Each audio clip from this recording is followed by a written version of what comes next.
So Taylor, you went from being the very first employee to now having 150 employees. Scaling that business was definitely something you needed to focus on throughout that entire journey. Any lessons that you learned just scaling your business? You know, what's interesting is I'm going to say something that is it's interesting. I I did a lot of things that did not scale Mhm. early on in my business. Okay.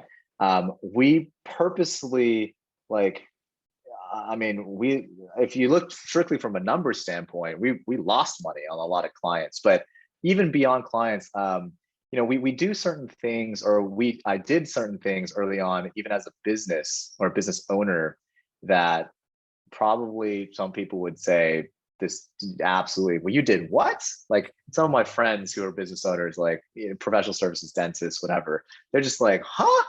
What did you just do?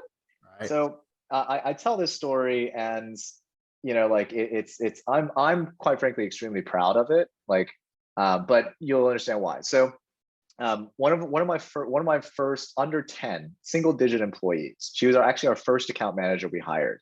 Mhm. Um, she she had a she had a pretty crappy car, a very unreliable, crappy car.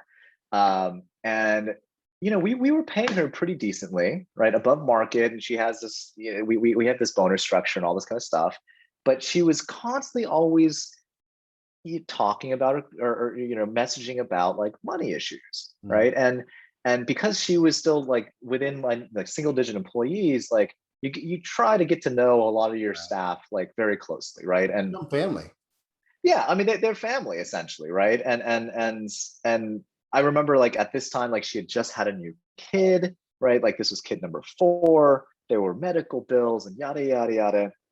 And she lives in I don't want to say middle of nowhere, but like 2 hours from like any big city kind of thing. Okay. And so, it was one of those things where I was like, after finding like the fifth, breakdown of her car, I was like, what employee name, like what's going on with this car? Like it sounds like this car costs you more than just like to fix it and maintain it, than just why don't you just buy a new car, Right. right? Now of course, like don't get me wrong, right, like different people like to be able to buy a new car, or not necessarily a new car but just something more reliable, you got to save them for a down payment and Yeah. all this kind of stuff. And with just life, right, life in general, like it's tough.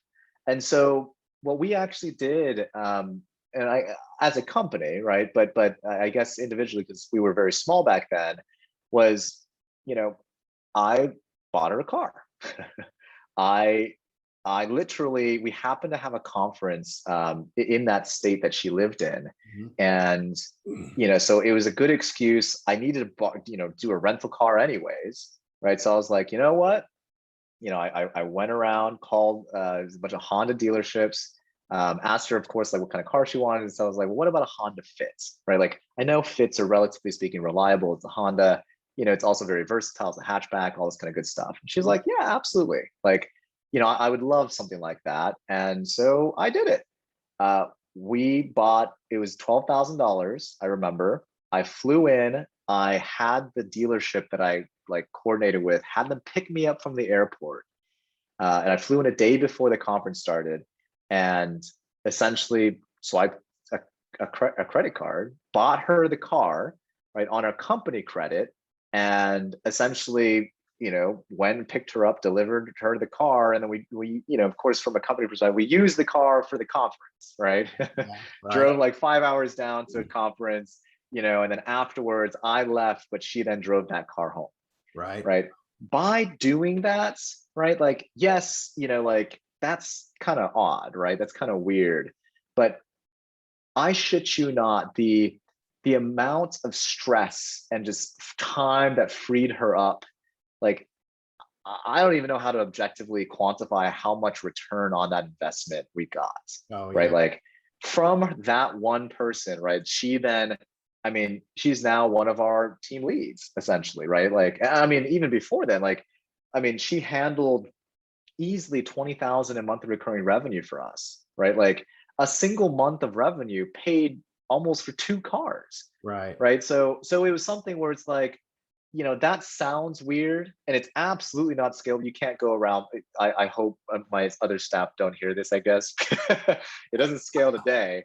I don't know if it's even, possible, but like, again, like as an individual business owner at the time, I was like, this is really taking up a lot of time, effort, energy, money as well, right? And it's simply because my employee wasn't in the financial position to, be able to do this. And so we did it. And a year later, we worked it out with her. We essentially gave it to her as bonus, right? So a year later, we handed her, like, she technically like paid off that car with us, Mhm. right? And we essentially handed her the title after a year, right? Took care of all the taxes, took care of everything, right? Like, and it was done. And then we just made sure we just said, look, all you got to make sure you pay for is insurance. Make sure you pay for insurance, and we'll take care of it.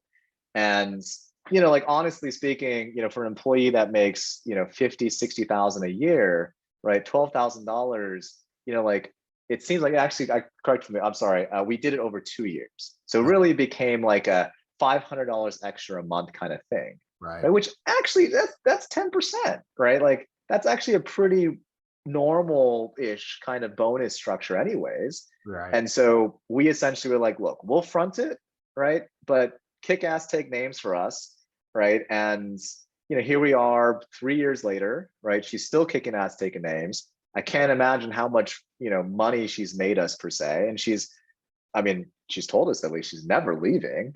Right. Right? She wants to grow Definitely old with create a lot of us. loyalty. Oh, absolutely. Right. So I think that's something, one of the things, like, I've heard a lot from a lot of founders is do things that do not scale early on. Take those risks. It's not always about the money, right? And some will work out, some won't, but it's okay. I mean, you're a business owner, you're a startup, right? Your job is to take risk. Like, if you're not taking risk, what are you doing this for, kind of thing, right? But yeah, I mean, just kind of fun little thing, story about us, right? And what we did early on. That, again, like, yeah, we changed her life, and she greatly appreciates it. And she tells us, she reminds us all the time. Well, I imagine it was a life-changing event. But I love the advice. Early on, that's when you want to take the risk, because your time for payback is longer. So she's been with you now for the pretty much the entire 4 years. Has said, this is my employer for life, and she's going to continue to help you grow your business. So that payback is just huge for you and APM Help. I love the advice. When I talk with other business owners, and especially the coaches and the consultants that work with them, they always talk about, look at as a business owner, the value of your time. And I love what you did. Whether you were conscious about it or not, after the fact, you realized you got so much of her time back, Oh which yeah. was adding value to your business. And I think that there's a great lesson that when you can free up not just your time as a business owner, but your employees' time to focus in the business, then that payback is there as well, just as it is with you as a business owner, if you can allow yourself to focus on the business. So that's a great story. No, absolutely. And for what it's worth, right? Your whole theme of, working on the business instead of in the business, right?